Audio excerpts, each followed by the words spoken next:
At Christmas, while I was at work, my family branded my 7-year-old daughter a liar, made her wear a sign that said family disgrace, and left her hungry in the corner for hours. I didn't cry, I took action. 2 days later, my phone was blowing up with their hysterical calls. My name's Diana Brooks, I'm 36 years old. I'm a cardiologist, which is a nice way of saying that holidays are just days on a calendar that other people get off. For me, they're usually just another shift, another emergency, another heart that needs mending. But this year was supposed to be different. This year, I was going to have a real Christmas. My colleague Evan Carter, bless his generous soul, had taken my Christmas shift, a small act of kindness that felt like a miracle. He said he had no family in town and would rather be busy. I knew he was just doing it for me, and I promised myself I'd find a way to thank him properly. The plan was simple, a surprise visit to my parents' house. My 7-year-old daughter Zoe was practically vibrating with excitement in the back seat, her breath fogging up the window as she stared out at the festive lights. The 40-minute drive was filled with her off-key singing of carols and a constant stream of questions about what presents Santa might have left for her at Grandma and Grandpa's. I felt a lightness I hadn't felt in years, a genuine, uncomplicated joy. We parked down the street and I put a finger to my lips. We were going to creep up to the front door like festive spies, I whispered, and she giggled, muffling the sound with her mittens. As we walked up the snow-dusted path, the first red flag went up. The house was quiet, too quiet. My family isn't the quiet type. Holidays at my parents' house were usually a symphony of chaos, Christmas music blasting, my brother Caleb's booming laugh, my sister Monica's sharp voice directing everyone, and the sound of kids squealing. Tonight, there was nothing, just a muffled, angry sound from inside, like a television turned up too loud in an empty room. I felt a prickle of unease on my neck.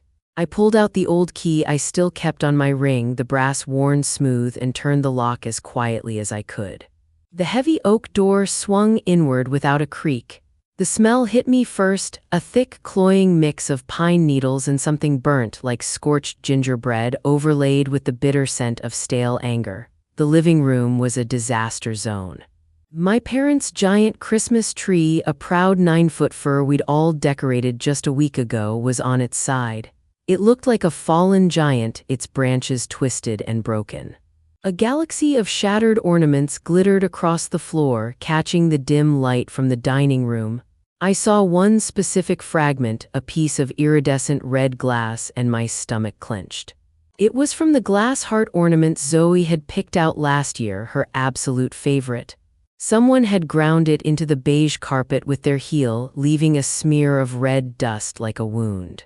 A trail of destruction, smeared food, spilled soda, crushed cookies led from the tree toward the archway of the dining room. It looked like a brawl had taken place. But through that archway, the scene was eerily calm. There they were, all of them, sitting at the polished dining table. My mom, Marilyn, and my dad, Robert, my sister, Monica, my brother, Caleb, and Monica's 9-year-old son, Tyler. They were eating dessert, pecan pie and ice cream, their forks scraping against the plates with a dreadful normalcy.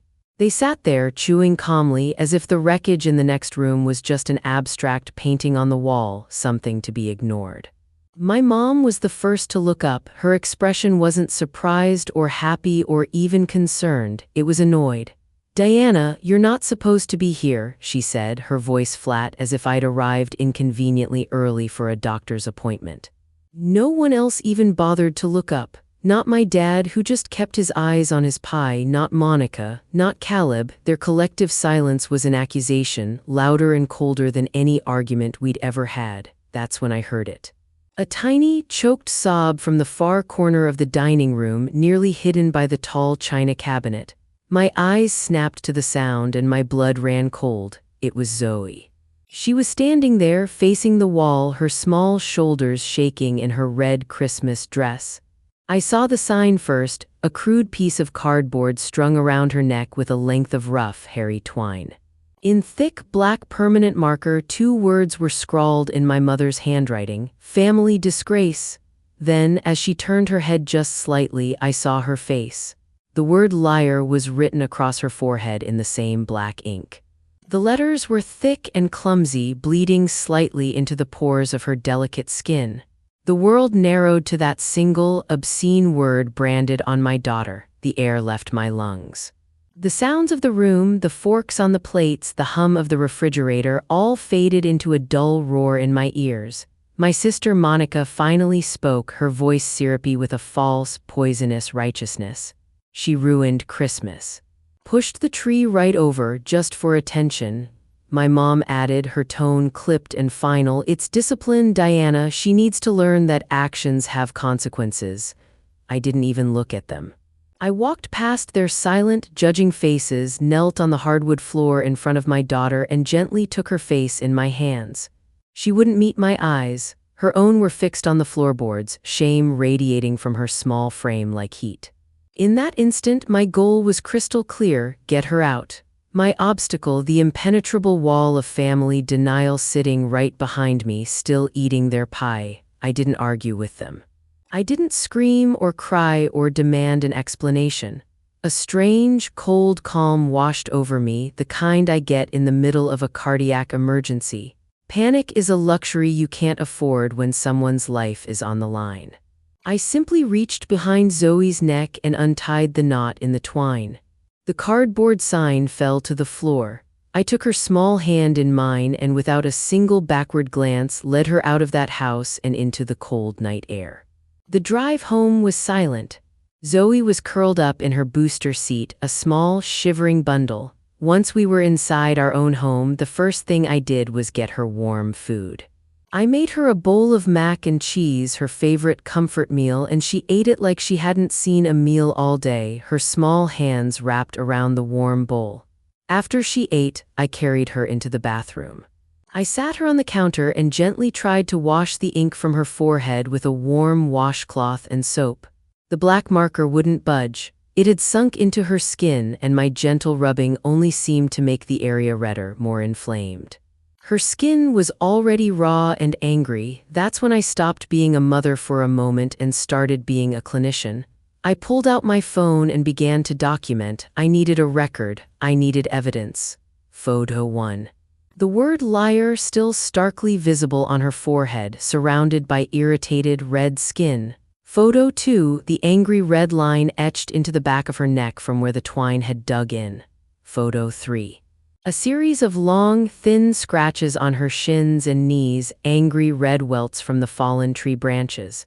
Photo 4, the small, distinct bruises on her upper arms, oval-shaped and tinged with blue, perfectly sized for an adult's fingertips. Then, I opened my phone's voice memo app and hit record.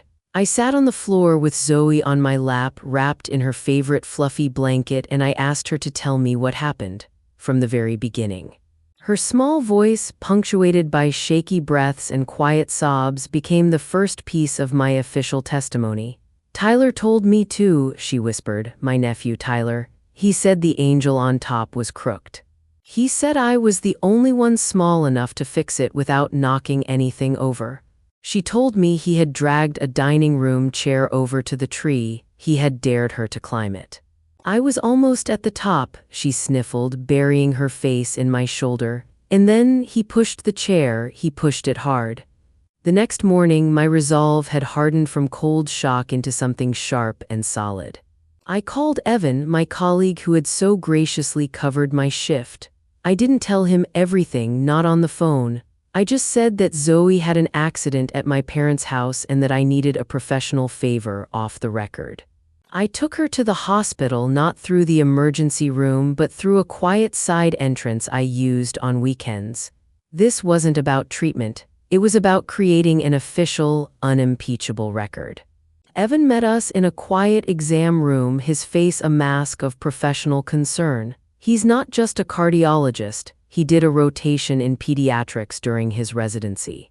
He knew what to look for, and he knew how to talk to a scared child. He knelt down to Zoe's level and smiled gently. "Hey, Zoe Bug, I hear you had a bit of a tumble." Then he saw her forehead. His smile vanished. The professional demeanor cracked for just a second, replaced by a flicker of pure human shock. He looked at me, his eyes asking a question I didn't want to answer. "Diana, who did this?" I told him. The whole story, from the surprise visit to the sign around her neck.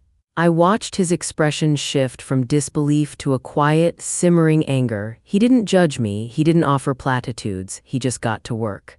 He documented everything in a formal medical chart note. His language was objective, clinical, and absolutely damning. He used phrases like linear abrasions on the posterior neck, consistent with a ligature, and multiple contusions on bilateral upper arms, suggestive of forcible restraint. He noted the chemical irritation on the forehead from an unknown ink substance. He made it brutally clear in his notes. This was not the result of a simple, childish fall, it was evidence of abuse. When he was finished, he put a hand on my arm. "Whatever you need, I'm here," he said, his voice low but firm. "This is wrong." It was the first time since I'd walked into that house that I didn't feel completely and utterly alone. Back at home, with Zoe settled on the couch watching a movie, cocooned in blankets and safety, I opened my laptop. The rage was still there, a cold, heavy weight in my chest, but now it had a purpose. For years, I had been the family's financial shock absorber, the middle child who became a successful doctor, the one who kept the peace with a checkbook. I was the fixer, the reliable one, the one who smoothed over every crisis with a wire transfer. That was over. First, the recurring transfer. $1,500 sent to my parents' bank account on the 27th of every month. I'd set it up years ago when my dad's contracting business started to slow down. It was for essentials, my mom had said, though it mostly seemed to pay for cruises and new furniture. I found the transaction in my online banking portal. A small blue link read, "Cancel this transfer." I clicked it. A box popped up asking me to confirm. I clicked it again, a small, satisfying motion of my index finger. The flow of money stopped. Next, Caleb's car. He was always having a car disaster. This time it was the transmission, $2,950. I'd sent the payment directly to the garage just last week to get him back on the road. I pulled up my transaction history, found the payment, and called my bank. I spoke to a customer service agent, my voice steady and calm. I told them the payment was unauthorized, that the service was for a third party who had not held up their end of a family agreement. I initiated a stop payment. The agent assured me they would claw the money back. Then, Tyler, my sister Monica's son, she had enrolled him in a fancy winter science camp, a $1,500 expense she'd complained about for weeks until I offered to cover it. I had paid the deposit. The final payment was due in a few days. I logged into the camp's parent portal, found his registration, and clicked the button that said Cancel Enrollment. A message warned me the deposit was non-refundable. I didn't care. The final, larger payment would never be processed. My family didn't just expect my support, they had built their lives on top of it like a house on a shaky foundation. I was methodically, quietly removing that foundation brick by brick. The final act of this first strike sat on my desk in 3 crisp white envelopes. They were the big Christmas gifts, the ones I had been so excited for them to open. 2 of the envelopes each contained a 3-day theme park package, one for Monica's family, one for Caleb's. They were worth $2,160 each. Lavish, I know, but I'd wanted to give their kids a magical experience. The 3rd envelope held a gift certificate for a $1,200 spa weekend for Mom and Dad.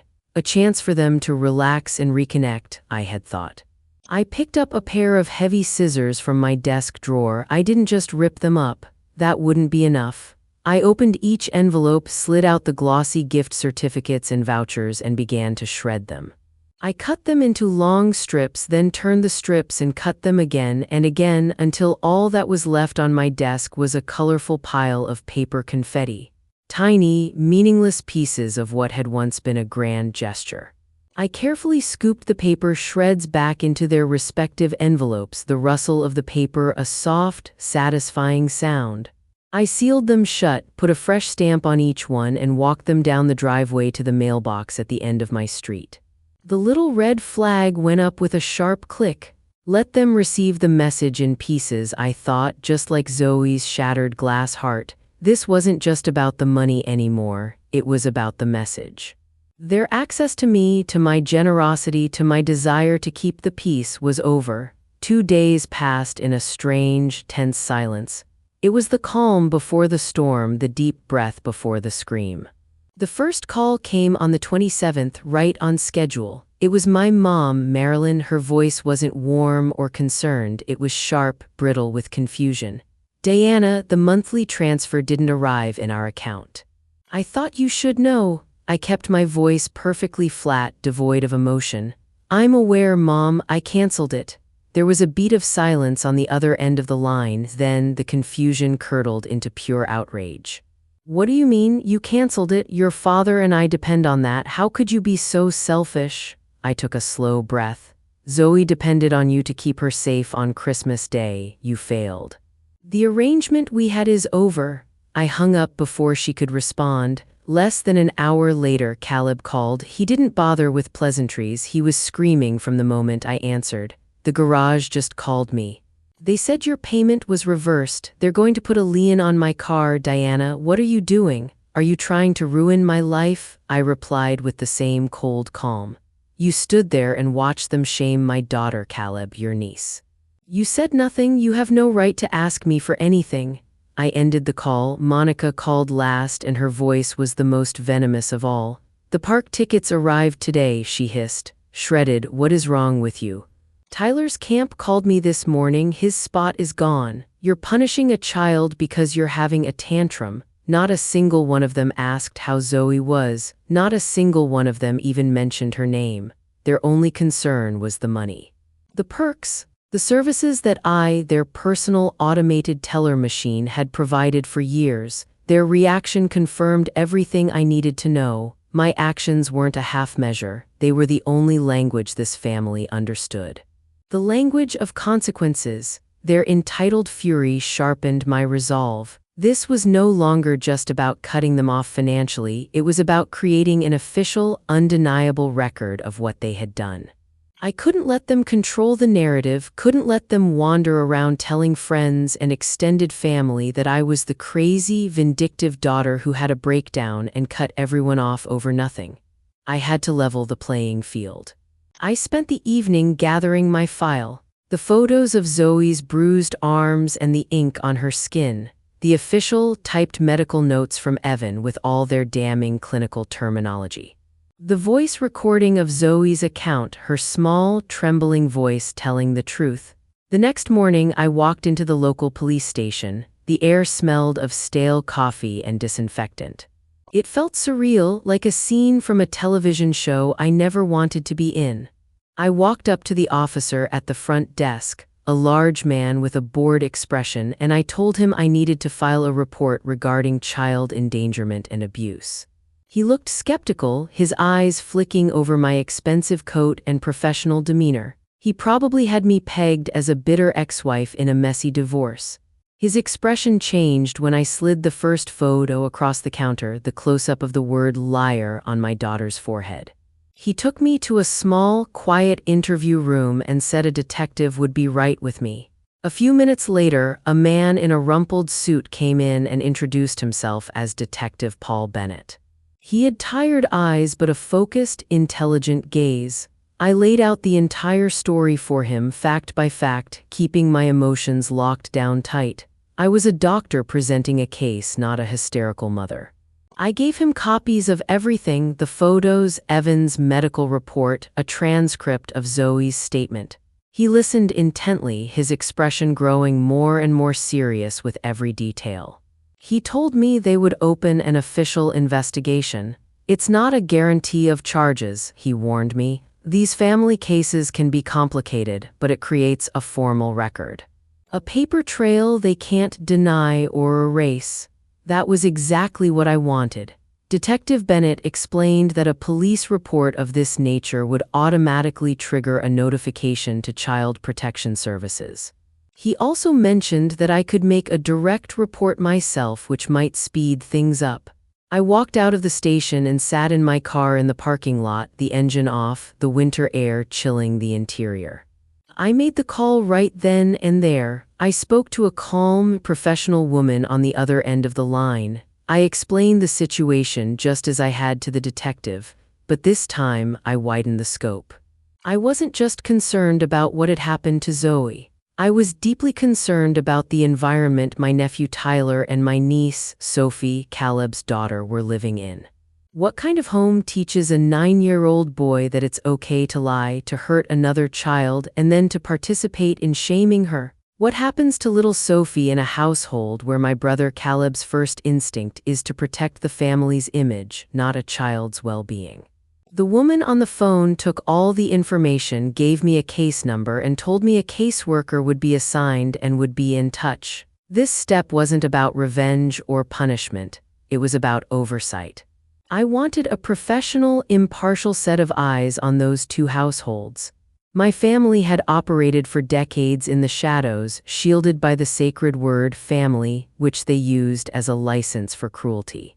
I was flooding their world with institutional light. They could bully me, they couldn't bully a state agency. The news that I had involved the police and child protection services spread through my family like a firestorm. The phone calls stopped, replaced by a barrage of text messages, each one more desperate and threatening than the last. My dad, Robert, who had been completely silent until now, left me a long, rambling voicemail. He wasn't angry like the others, he was worse. His voice was thick with wounded, manipulative sorrow. "Diana, you're tearing this family apart," he said. "You're taking a childish squabble and turning it into a public spectacle. Your mother is beside herself. Think about what you're doing to us." Monica sent a short, chilling text. "You've gone too far. You will regret bringing strangers into our business." This was the backfire I had anticipated, but it was still jarring to see in black and white. Instead of prompting even a moment of self-reflection, my actions had made them circle the wagons. In their minds, they were the victims now. I was the aggressor, the one destroying the family. It proved that the incident on Christmas wasn't a momentary lapse in judgment. It was a symptom of their core operating system: protect the family unit at all costs, even if the family unit is toxic. The stakes had sharpened dramatically. This was no longer just about getting justice for what they did to Zoe. It was a battle for the truth itself, and they were clearly prepared to invent their own version. I had to be ready for whatever they were planning next. Their silence between messages was now more menacing than their shouting had ever been. A few days later, I was dragging the recycling bin to the curb when my neighbor from across the street, Nora Grant, waved me over. She was an older woman who mostly kept to herself, a widow whose garden was her pride and joy. I always gave her a polite wave, but we'd never had a real conversation. "I'm so sorry to meddle, dear," she started, her brow furrowed with genuine concern. "But I saw your little girl leaving your parents' house on Christmas Day. She looked so terribly upset, and I've been worried." I braced myself for some well-meaning but useless platitudes about family drama. Instead, she said something that changed everything. "My son installed one of those doorbell cameras for me a few months back. It catches the whole street. I was reviewing the footage because a package went missing before the holidays and I saw something odd." "At your parents' house?" She invited me into her warm, cozy kitchen, which smelled of cinnamon and tea. She pulled up the video on her tablet, her fingers tapping a bit uncertainly on the screen. The timestamp was Christmas afternoon. The video quality was shockingly clear. There was no audio, but the picture was all I needed. It was the first piece of hard, external proof. It was the moment I knew I wasn't just a hysterical mother fighting a losing battle against my family's version of the truth. I was right, and I could prove it. Nora fast-forwarded the footage to the key moment. Her camera was aimed at her own front door, of course, but its wide-angle lens captured a perfect, unobstructed view of my parents' large picture window. Through the glass, you could clearly see the living room inside, the big Christmas tree lit up and sparkling. And then I saw her, a tiny figure in a red dress, Zoe. She was carefully, tentatively climbing onto a dining room chair that had been pulled up next to the tree. She was reaching for the top for the angel, just like she said. A moment later, another figure entered the frame from the side of the room, my nephew, Tyler. He walked right up to the chair Zoe was standing on. He glanced around the room, a quick, furtive look over his shoulder as if to confirm that no adults were watching. And then he did it. He deliberately, unmistakably shoved the base of the chair with his foot. It wasn't a playful nudge. It was a hard, malicious push. The chair tipped instantly. I saw Zoe flail, her arms pinwheeling as she fell sideways into the massive tree. The whole thing came crashing down in a silent, chaotic explosion of pine needles and shattering glass. It wasn't an accident. Zoe hadn't pulled it over. She hadn't lied. She had told the absolute, unvarnished truth. Nora, seeing the look on my face, immediately offered to email me the video file. I thanked her, my hands shaking so badly I could barely hold my phone. Back in my own house, I watched it again, and a fourth time. The cold rage I'd been carrying for days was back, but this time it felt different. It was focused, sharp, like a surgeon's scalpel. I had my proof, irrefutable. There was no more he said, she said. There was only the truth, captured in pixels. I opened my phone and went to the family's group chat, the one I had muted days ago but hadn't yet left. My thumb hovered over the screen. I could write a novel. I could scream at them, accuse them, demand an apology. But words were useless with these people. Instead, without a single character of text, I attached the video file and hit send. The small, delivered notification felt like a cannon shot. There was no turning back from that. It was a declaration of war. I was no longer just defending my daughter. I was proving her innocence to the very people who should have believed her from the very start. I had just burned the last bridge of plausible deniability to the ground. The response in the group chat was immediate and telling. Absolute silence. No one replied, no one tried to explain it away, no one called to scream, just a void. But I knew what this video meant for them. It wasn't just about family drama anymore. I knew that Grace Nolan, the caseworker from Child Protection Services, had scheduled her first home visits with Monica and Caleb for the following week. This video was no longer just a piece of a family argument, it was evidence. Evidence of a lie, evidence of a child being endangered, and evidence of a coordinated adult cover-up. The ticking clock, I felt, was no longer just for me, it was ticking loudly for them. They now had a very clear choice. Come clean to a state official and face the consequences, or double down on their lies and hope she wouldn't see through them. I knew my family, I knew their playbook. They would double down, they would lie harder. This realization forced me to pivot my own strategy. I couldn't just sit back and wait for the system to work. I had to anticipate their next move, their next lie, and be ready to counter it before it could do any more damage. The next night, my phone buzzed with a text notification. It was from Monica.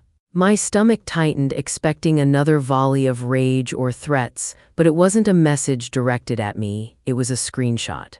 A screenshot of another conversation. She had sent it to me by mistake.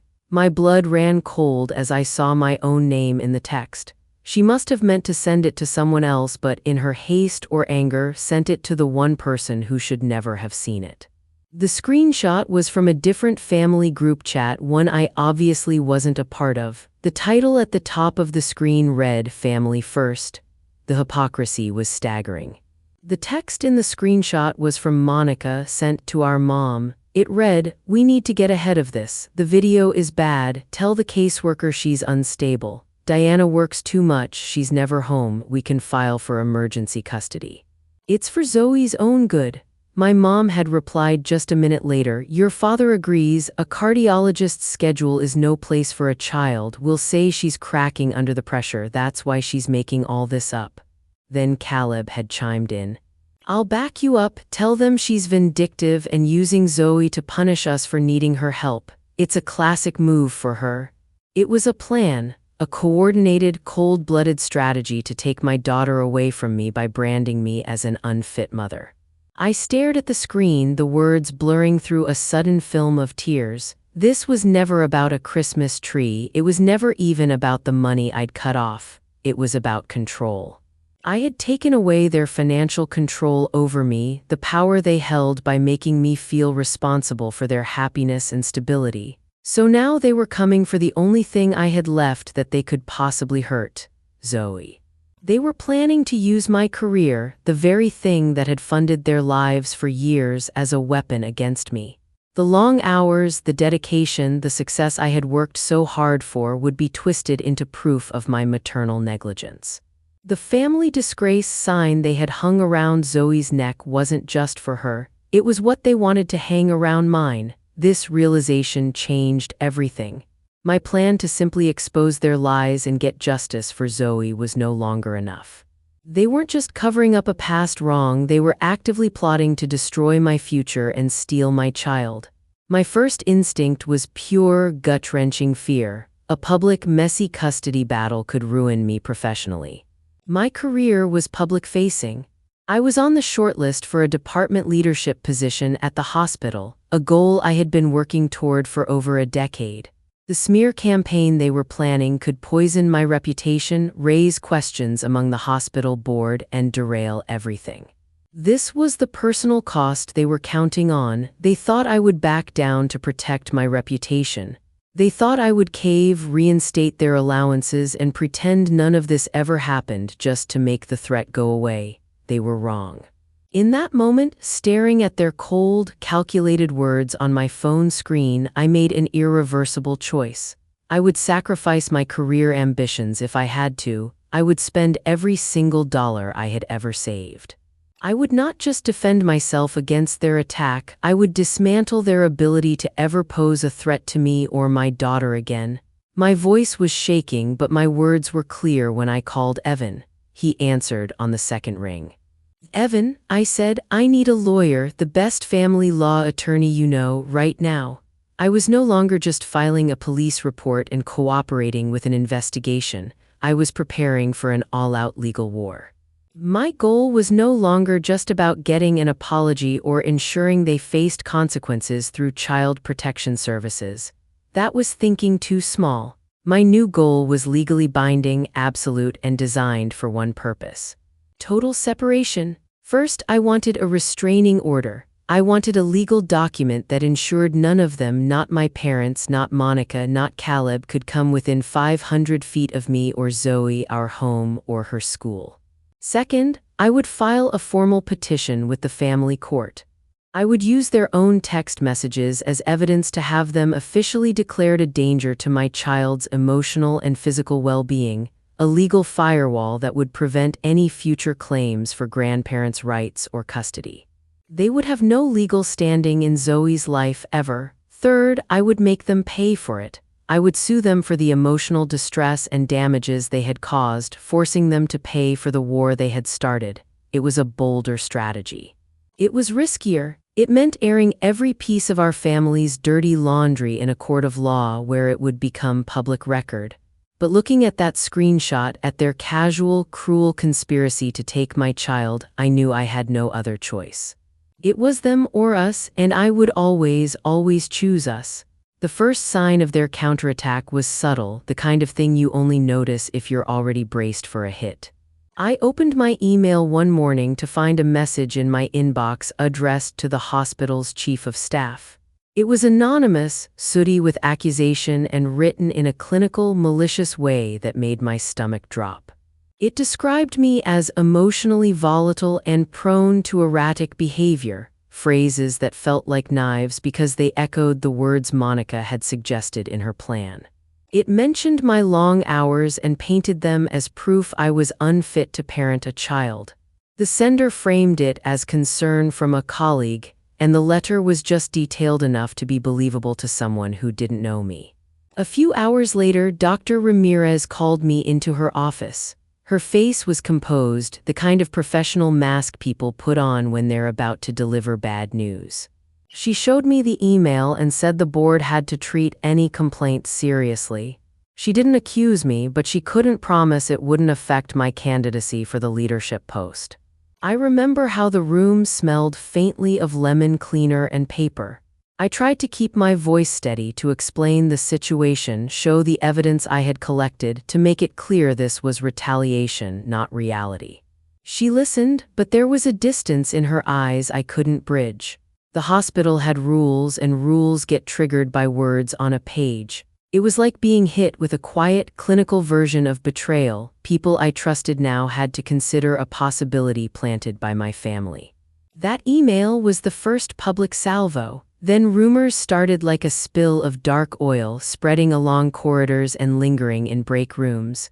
Colleagues I'd worked shoulder to shoulder with for years began to look at me differently. The hospital that had been a refuge felt like a gallery of mirrors reflecting versions of me I didn't recognize. Whispers followed me. At the nurses' stations, someone would lower their voice when I passed. In the cafeteria, forks clinked a little louder. It was small things, but they added up. Every sideways glance felt like a tally mark against me. A family friend, someone who had known us since I was a kid, called, and at first I thought it might be comfort. Instead, she repeated a story my mom had apparently spun about my breakdown and the terrible choice I'd made to cut the family off. Her voice was soft but insistent. "Be the bigger person, Diana," she said.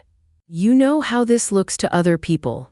Her plea felt like salt in an open wound. I had been careful, meticulous, methodical. I had done everything I thought would protect Zoe and reveal the truth.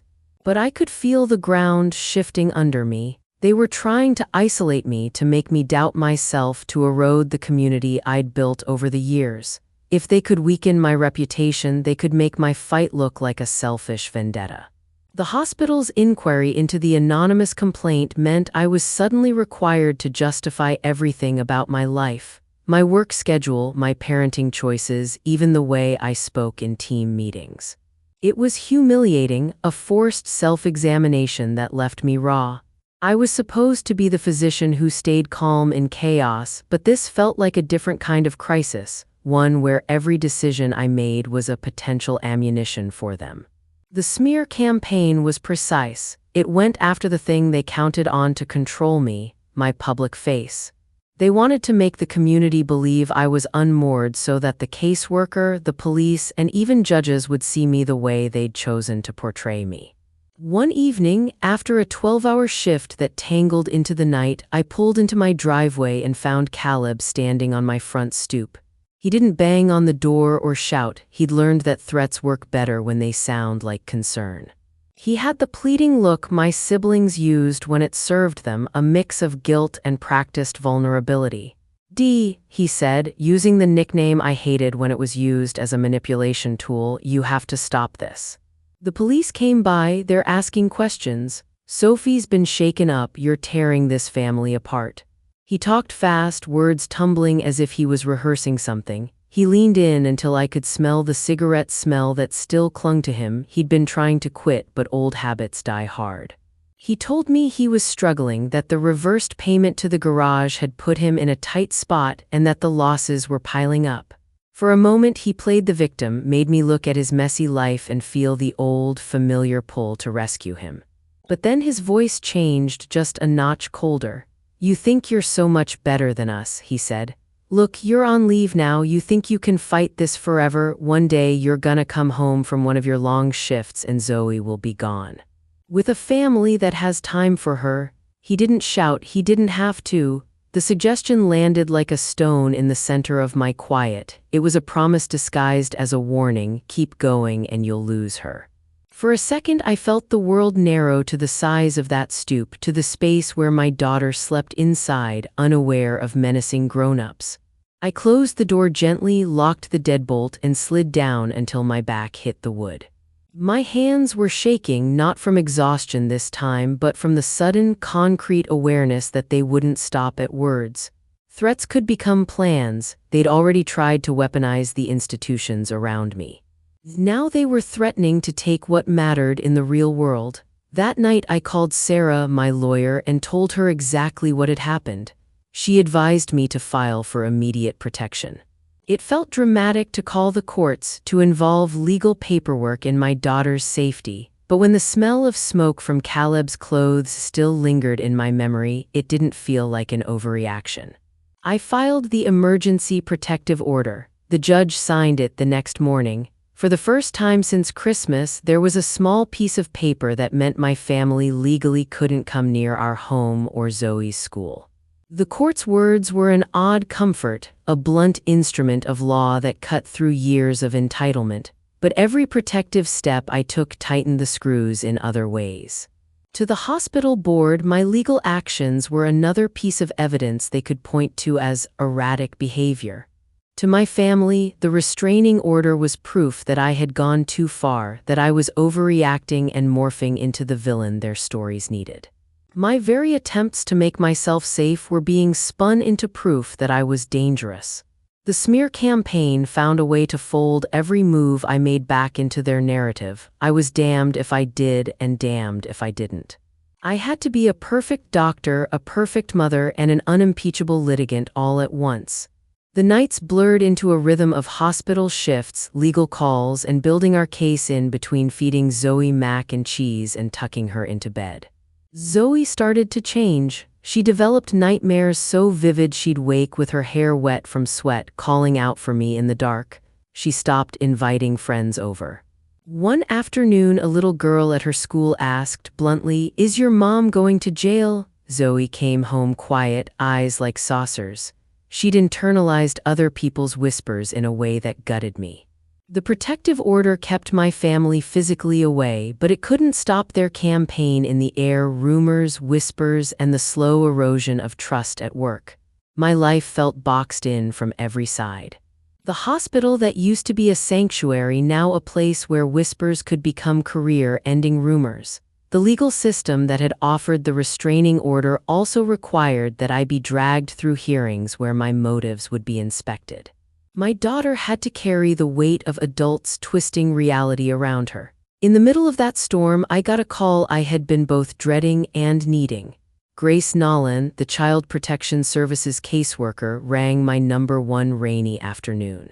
Her voice was steady, hardly warm, hardly cold, exactly what I had come to expect from professionals whose job it was to keep their distance while sorting truth from chaos.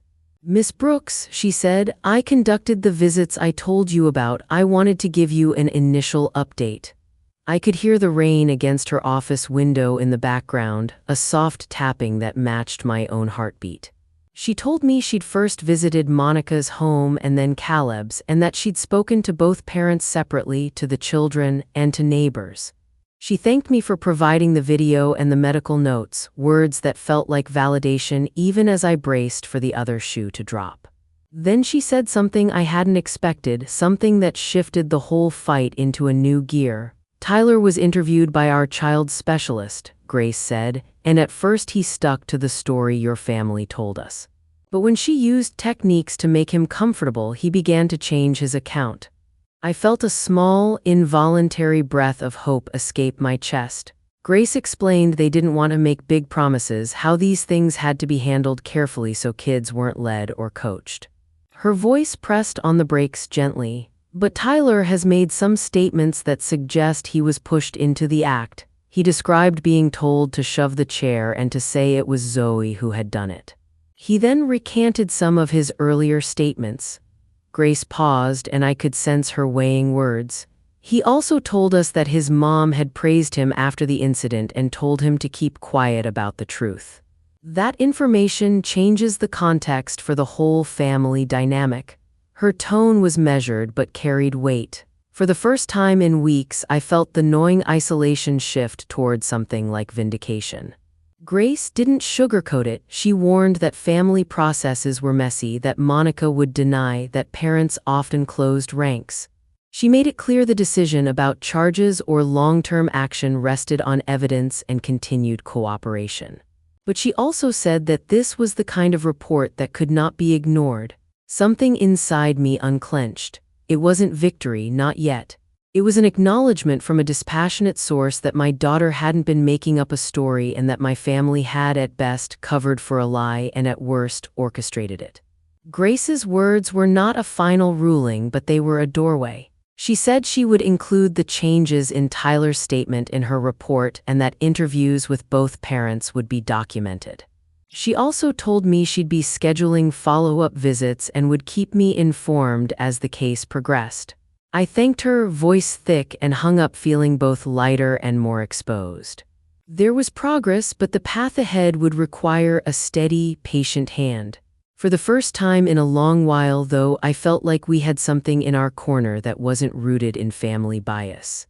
A professional who was paying attention and, more importantly, listening to a small child whose truth had been buried under adult plans. Tyler's words to Grace came out like a wound finally opening. He told her he had pushed the chair, but he also told her why. He said Monica had been angry about how much I spent on family things, about the trips and repairs and the way I showed up for every crisis. He said he'd heard her on the phone with Mom complaining that I was showing off and making everyone else look bad. Those phrases, when I heard them again, still made my skin crawl. You could see a child's small reasoning there. Kids try to make sense of adult anger the only way they've been taught, by doing what grown-ups want.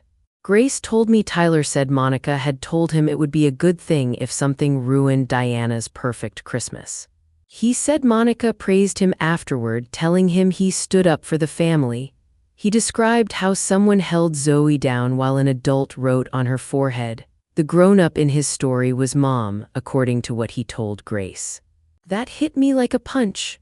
My own mother, the one who had sung lullabies and wiped my own tears, had written liar across my daughter's forehead. Tyler's account made the scene more than a single moment of cruelty. It showed intention and coaching. Hearing that Monica had invented the punishment, had given the order, and then celebrated Tyler for following it, made a cold light shine on years of quiet manipulation. This wasn't an isolated bad choice. It was a pattern. Grace used words like coaching and praise and reinforcement, but the picture they painted was simple. My sister taught her child to lie to protect a family story, and my mother was willing to humiliate another child to make that lie stick. That kind of lesson doesn't leave a single day. It echoes through birthdays and school plays and future relationships. It told me why Tyler had been so quick to blame Zoe and why Mom and Monica had been so sure of their version.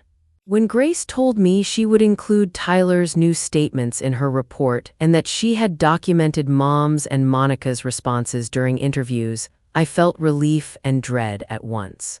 Relief because a professional had heard the truth and didn't shrug it off. Dread because the clearer things got, the harder my family would fight back. My lawyer, Sarah, was blunt when I told her. "This is huge," she said. "It exposes motive. But it also means they'll feel cornered, they'll retaliate, they don't have the moral high ground, so they'll try to destroy yours."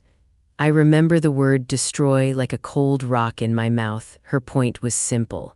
Once you strip away the nice family story, people get ugly. And when they get ugly, they stop caring about truth. Grace's report removed the last safe option I'd been clinging to, the hope that this could be contained to a private shame and some quiet apologies. It made the possibility of keeping my work life separate from my personal life vanish. If Child Protection Services had recorded that Monica coached a child to lie and that Mom participated in a humiliating punishment, those notes would exist in official files. My family could and would spin those files into lies about me manipulating children to make them part of my case. I could already imagine the conversations. "She coached Zoe to lie," they would say. "She's unstable." The hospital board's anonymous complaint and Monica's signed letter were already circulating. The protective order I had filed to keep them away could be framed as further proof of my overreaction. The more official the trail, the more material they'd have to twist. Once you close one door, the next one opens only if you walk through it. Sarah told me we had to be aggressive. Not in a vengeful way, she insisted, but in a way that made the truth undeniable and the motives clear. She wanted me to lay out, in plain numbers and documents, the financial reality of how dependent they'd become on me. It wasn't about shaming them for needing help. It was about showing a judge why my sister and parents suddenly wanted custody, not for Zoe's sake, but because they'd lost the money that had kept them afloat. If the court could see the paper trail, the dates, the deposits, the checks written at odd hours to cover emergencies that seemed to appear whenever they needed someone to bail them out, the judge would see motive. I spent the next 48 hours like a woman possessed. I dug through old emails and bank statements, pulled out the shoebox of receipts I'd kept at the insistence of a younger, obsessively organized version of myself, and opened files on my laptop that had sat untouched for years. There were hospital billing notes, mortgage payments I had helped with, credit card statements where I'd paid off a balance overnight so that a surprise emergency wouldn't sink them.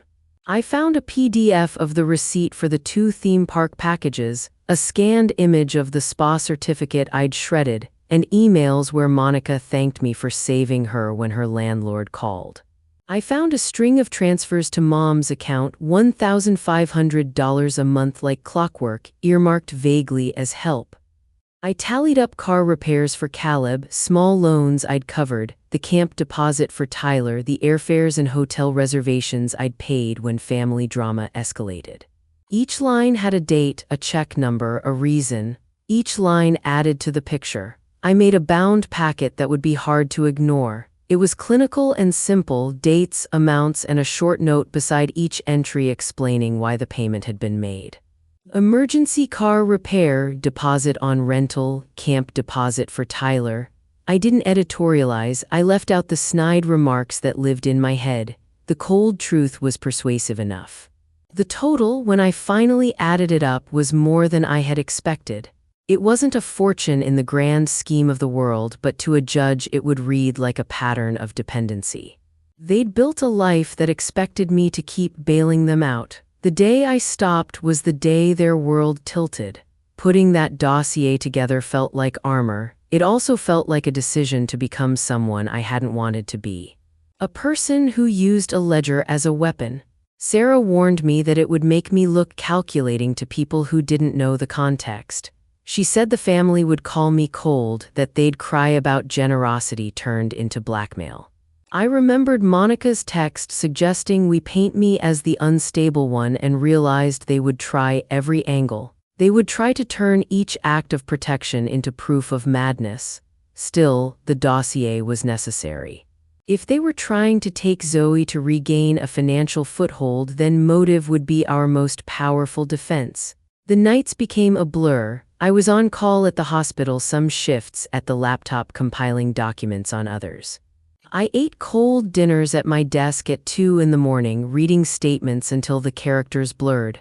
Evan would text little check-ins, "How are you holding up?" and I'd answer with the small truth, "Tired." Focused? He'd show up with coffee and sit on the couch while Zoe dozed with her favorite stuffed bear. He didn't rush me with advice. He just lent steady presence.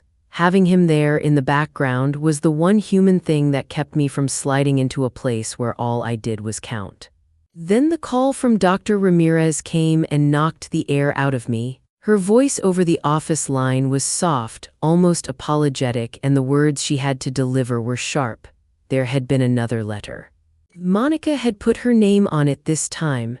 The letter painted a different world. A world where I was the volatile, selfish one, the doctor who abandoned her child for work and then lashed out when family tried to help. Dr. Ramirez told me the board had read the anonymous email and the signed letter and felt they had to act. "Diana, I believe you," she said, and the softness in her voice made my heart ache. "But they have to follow procedures. You are being placed on a leave of absence while they review the complaints." I remember the small details, the sound of the pen Dr. Ramirez used to tap on her desk, the way the office light reflected off the glass awards on her shelf, the taste of metal in my mouth. Being told I was being benched felt like being told I wasn't allowed to practice the part of me that knew how to keep people alive. It was more than professional humiliation. It was a direct hit at the thing I had used to protect us. Dr. Ramirez said they hoped the leave would be brief and that this was a standard response to filed complaints, but the phrasing didn't change the reality. My name was now associated with investigations and questions. Doors I'd been working toward were closing. The job I loved, the leadership I had been months away from, was slipping away under the weight of other people's lies. That day I sat in my car outside the hospital for a long time, hands tight on the steering wheel, feeling like the ground had given way. I had fought to keep Zoe safe, and in doing so had opened a can of worms that threatened everything I had built. My lawyer tried to reassure me that being placed on leave didn't mean guilt, only that the hospital had to protect itself from risk. But the public perception was already shifting. The rumble of gossip at work was louder, the emails I once ignored took on a new sting. A few days after that, Detective Paul Bennett called. He spoke plainly, without the hopeful inflection I wanted to hear. He'd pushed the district attorney's office to look at the case, he'd said, but they were hesitant. They see this as a family dispute that got out of hand, he told me. Without evidence of long-term physical harm, they're leaning toward recommending mediation rather than criminal charges. His voice held frustration I felt in my bones. He didn't sugarcoat the reality. The law often treats family conflicts as private matters unless there is obvious, sustained physical harm. The mark on Zoe's forehead, the scratches, the video, these were powerful, but the district attorney's office needed a level of certainty to pursue criminal charges. I thought of Zoe's red forehead, of the way the ink had bled into her skin, of the way she had whispered Tyler's name to me. The idea that the most they might get was a fine and some parenting classes felt like a betrayal by the system I'd always trusted. It was like being told the truth wasn't quite the kind of truth that would get you justice. Detective Bennett said he would keep investigating, that he would document everything, and that sometimes new evidence led to different decisions down the line. His words were small lifelines, but they were lifelines. Still, the immediate hope for criminal consequences dimmed. The legal setback tightened the feeling of being trapped. The hospital had put me on leave. The district attorney's office seemed reluctant. My family was circling. I had the dossier, the video, the Child Protection Services report, but the institutions I needed to believe me were moving slowly, constrained by rules I couldn't change. I felt isolated in a way I hadn't before, like a small boat in a big, indifferent sea. The one bright thing was Zoe, asleep upstairs, safe for now, and Evan, who kept showing up with quiet, practical help. The rest felt like waiting for a storm to pass, only knowing the storm could shift and come back harder. That night, Zoe found me in my study before bed, where I'd been at the kitchen table surrounded by bank statements and printouts. I must have looked a wreck, hair messy, eyes puffy, because she climbed up into my lap and curled into me like she used to when she was a toddler. Her small hands found the place under my chin where I'd etch out silly faces on the pages for her. She smelled like lavender shampoo and warmed milk. She asked me, flat and small, "Is it my fault?" That question split me open. I had rehearsed answers in my head 100 times, comfort, facts, vows of protection. None of that mattered when your child looks up at you with that raw, worried face and the world has convinced her she caused the fight. I felt everything I'd ever learned as a daughter, the need to fix things, to make peace, turn inside out. The core wound was not new, it was the old pattern, me holding everyone else's chaos so they could stay comfortable. For years I let that be my job because it meant they didn't have to face hard choices. Now that same habit had made me blind to what they were willing to do to keep what they had. I pressed my forehead to hers and whispered, "No, baby, it's not your fault." "It was never your fault." She squeezed my hand like she was trying to hold on to certainty. I thought of all the times I'd smoothed rifts with money and favors instead of asking for respect. I had taught them by doing everything that they could lean on me forever. That realization stung worse than anything Monica had said. This whole fight wasn't just a one-day cruelty. It was a symptom of years where I let them treat us like a service they could cancel and restart whenever they wanted. In that quiet moment, something else shifted too. I felt a small, stubborn clarity settle in my chest. If I'd conditioned them to expect me as the fixer, then I had the power to change the pattern. I couldn't undo the past, but I could stop the future from repeating it. Zoe needed me to be fierce, not just tired and conciliatory. I told her again and again, "I will fix this. I will make sure this never happens again." Saying it out loud made it more like a plan and less like wishful thinking. It was the first step away from being the person who quietly paid for everyone else's comfort and toward being a mother who dismantled a system that had hurt her child. After I put Zoe to bed, I sat down and made a decision that felt fragile and terrifying and necessary at once. I would take them to a meeting, on record. I would make them sit and look at numbers and the consequences of their choices, not just at accusations. If the courts and the hospital wouldn't move quickly, then I would put their behavior where it could not be shrugged off. I told Sarah, my lawyer, about my plan, and she listened like the steady, precise professional she was. "You need to be the auditor," she said. "Bring the facts, make it simple, don't get dragged into emotion." It felt like a last, fragile possibility, one more way to force truth into a space where it couldn't be rewritten.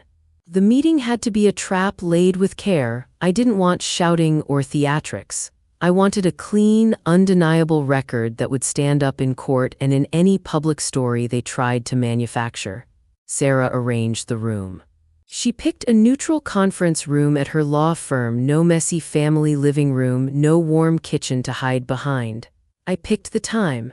I told Mom, Dad, Monica, and Caleb it was a final mediation, a last chance before court. They agreed immediately, thinking I was about to give up. They were wrong. The room smelled faintly of lemon cleaner and dust. A long mahogany table sat in the center with a pitcher of water and a few glasses. Sunlight leaked in through tall windows, making a stripe along the floor. I wore a simple navy dress so there'd be nothing for them to twist into drama. Sarah sat to my left. I had one more person in my corner. Evan, though he stayed out in the lobby. He was my secret anchor. If things went sideways, his presence as a witness would matter. The firm had placed a small sign on the table saying the session might be recorded, and in the center sat a compact, discreet recorder, small and unassuming but lethal in its truth. Sarah opened with a short statement about wanting to resolve matters, keep the child's safety paramount, and encourage honest conversation. Then she handed me the floor. I kept my voice steady. I didn't start with Zoe's bruises. I started with the facts that would explain motive. I slid the thick, bound packet I'd spent nights compiling across the table until it stopped in front of Mom. The cover read, "Family Financial Summary," plain letters, no flourish. I watched her fingers hover a moment over the top like she might swipe it away. They didn't. "I want to be clear about one thing," I said. "This meeting isn't about punishment. It's about understanding why some people in this room decided to do what they did to my daughter. If we can see the patterns, then a court can see motive. That's important when people try to claim their actions were about welfare." I opened to the first page and began to read. From January 2013 through December 2020, I transferred $144,000 to Mom and Dad, $1,500 a month. The transfers were regular and marked help. There are copies of bank statements. I watched Mom's jaw tighten. I kept going. Caleb, $2,950 for a transmission repair last August, and 4 additional car repairs paid between 2015 and 2019, totaling $68,200. Monica, down payment assistance on a condo, several loans forgiven, tuition and camp deposits for Tyler totaling $75,250. The total amount transferred to you collectively is $287,450. Their faces shifted as numbers landed like stones. Mom's face went pale. Dad shuffled a paper napkin without touching it. Monica's eyes flashed to anger, then calculation. Caleb's mouth opened and closed. He looked smaller in that room than he ever had in my memories. The quiet was loud. Sarah had told me to let the facts speak, and they did, in cold, undeniable figures. No one could look away from the pages and say with a straight face that the motive wasn't financial dependency layered over entitlement. I didn't dramatize the entries. I didn't need to. Each line had a date, the recipient, the reason in plain words. Emergency car repair, mortgage assistance, camp deposit, hotel for a family vacation. Each entry formed a pattern. I had been the bank that kept the family afloat. When the money flowed, their complaints about my hours and my showing off stayed mute. When I stopped the flow, their plan to take Zoe began. That was the point I wanted clear. Their anger had a source that had nothing to do with my parenting and everything to do with losing an income stream that had fed the entire household dynamic. "Mom," I said, and put the screenshot of Monica's message on the table where everyone could see it. "Here's evidence of your plan. You talked about telling the caseworker I was unstable because I work long hours. You and Dad agreed. Monica suggested emergency custody." Mom's hand flew to her mouth as if to smother the words, but the words were already on the table. Monica snatched for the phone, eyes wild. "That's private," she barked. "You hacked my chat." Her voice sounded theatrical but thin. "You're making this up. You always make everything about you." She leaned forward, a dangerous animal in a pretty dress. It was the moment Sarah and I had been waiting for, the crack where truth forces a reaction. I turned the tablet to face them and played the video. The image filled the screen, Zoe in her red dress climbing the chair, Tyler approaching, the shove. The tree collapsing in a glass and pine shower. There was no sound, but you didn't need it. The look on Mom's face when she saw the motion was the precise mixture of shock and calculation I dreaded. Shock at the evidence, calculation because she had been complicit. I let the video play through once, twice. Then I took a breath and read aloud from Grace Nolan's report. Tyler admitted he pushed the chair. He said Monica told him it would be good if something ruined Diana's perfect Christmas. He said Monica praised him afterward. He said Mom wrote "liar" on Zoe's forehead and held her down. The words landed like a verdict. Monica's hand flew to her throat. Dad's shoulders slumped. Caleb's face turned starched. Monica snapped, voice raw. "She deserved it. You parade your life, Diana, your perfect job, your perfect house, your perfect daughter. It's like rubbing our faces in it." She had been rehearsing this line, I realized. It was meant to cut. Mom interjected, voice brittle. "We had to teach her consequences. She needs to learn." Dad nodded like a man agreeing to authority, muttering something about family unity. That was when things broke. I was calm but very firm. "This was humiliation, not discipline. You didn't teach a lesson. You marked a child's forehead like a badge of shame. You coached a child to lie and you covered it up. That is why I'm here today." My voice did not tremble. I felt a weight lift as the recording device on the table picked up every word they now said in their own defense. Monica's face crumpled into something dangerous. She started to shout, to twist the story, to claim I was vindictive, that I had manipulated Zoe to make another point. But the room had the financial packet, the video, the medical notes from Evan, and the Child Protection Services report. She couldn't make the facts disappear. She fumbled with denials and then, in a moment that felt surreal, she said, "I only wanted to protect the family." She needed to learn. Sarah stood up then and spoke in a voice that was both crisp and cold. "Your choices have consequences. The court will see the records, the video, and the statements. This meeting isn't where we punish. It's where we document. Thank you for your time." I stood too. The sense of finality was not relief so much as the end of an era. As I reached for my coat, Mom looked at me with a mix of something like regret and the hard, steady denial that had been her armor. "You're tearing this family apart," she said again, but this time it sounded small. We left the conference room with the recorder having captured everything. The lawyer filed the recording where it would be useful. I felt light and wrecked at the same time. The truth had been spoken aloud in a place where it couldn't be easily altered. The cost of that truth was immediate and real. I had made enemies in my own blood. I had set a line that could not be undrawn, but the air seemed cleaner even if it stung. 6 months later, the green of ordinary life came back in small, careful steps. The legal process that followed the meeting moved at the slow, grinding pace of systems built to be fair but not swift. With the recording, the financial packet, the video, and the Child Protection Services documentation, my lawyer was able to secure what we needed most. A long-term restraining order that kept Mom, Dad, Monica, and Caleb away from our home, Zoe's school, and our everyday life. The family court dismissed their attempt to take Zoe and made it clear they could not try again.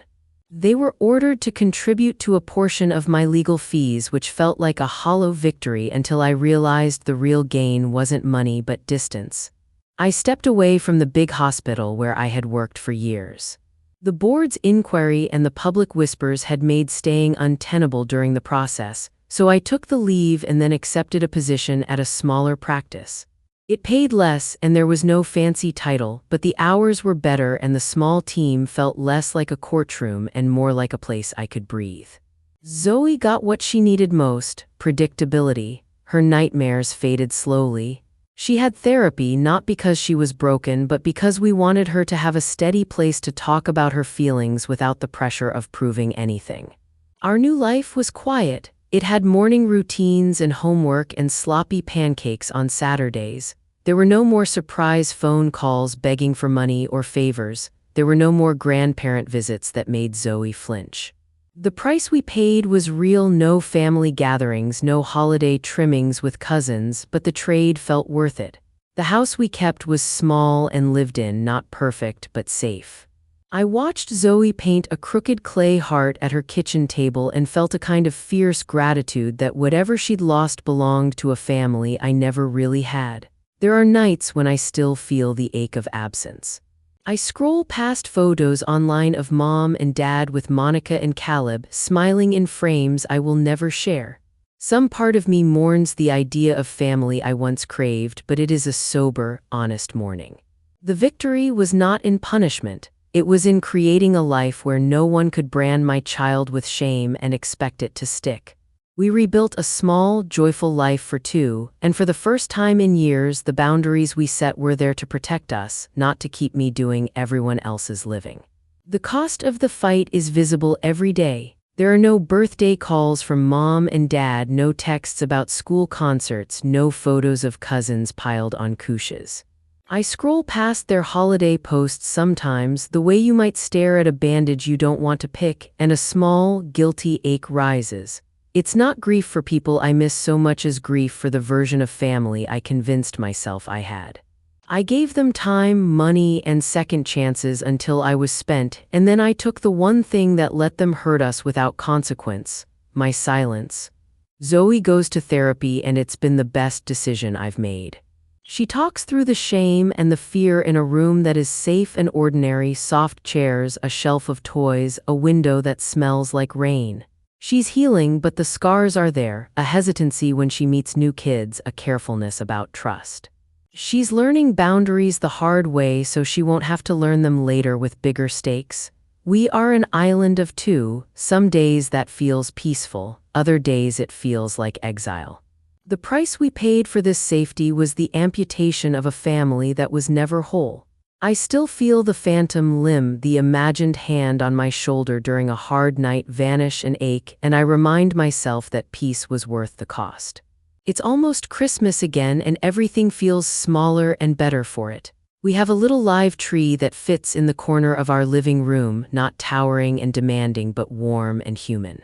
Instead of a pile of wrapped things, there are a handful of gifts chosen with care. Zoe made a clay heart at school, lopsided and proud, painted in a color that got on her fingers. She placed it on the branch with a serious look, and I steadied her step stool as she climbed. I held the stool steady because that's what I do now: hold steady, teach steady, protect steady. We hang lights slowly, listening to a single record, not trying to outdo anyone. The contrast to that chaotic night is sharp. Where there was humiliation and broken glass, there is glue and laughter. Where there was a big, broken display, there is a small, whole life. Thank you for listening. If this story moved you, please share your thoughts in the comments below. If you or someone you love is struggling with family boundaries or abuse, reach out for help and tell your story. Subscribe for more true stories, and I'll see you in the next video.